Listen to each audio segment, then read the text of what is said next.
historical victory. It's a historical day, not just for the people of Trivandrum and the Karyakartas of Trivandrum, but for every Karyakarta of BJP NDA across the state, because we have made very, very significant strides in our vote share, in our political footprint, in across the state, in many, many local bodies. We are today in hardcore areas of the LDF and the UDF.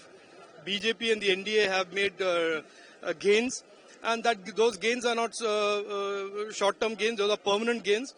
And I think this will stand in good stead for the coming assembly election, because this assembly election, this local body election, has certainly established one thing, that the left is out of the picture. That the LDF is something that the BJP, the people of Kerala don't want anymore.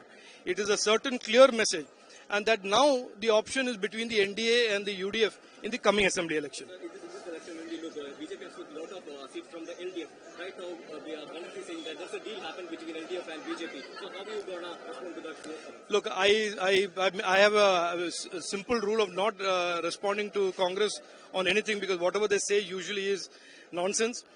This is a fight. We had a fight. We were the first ones and the ones consistently to attack the LDF for their corruption and for their malgovernance. The Congress is the one who was in the India alliance in 27 states and 8 union territories with the CPM.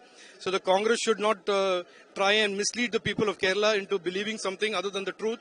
That if any party today is doing any cross-voting with anybody, it is the Congress with the CPM. And if you want an example of that, go take a look at Kodungalur results, where Congress, which used to get 200, 300 votes per booth, have been reduced to 25 votes per booth, because they have transferred the entire votes to the LDF. So the Congress better not open their mouth, because a lot of embarrassing truths will come out otherwise.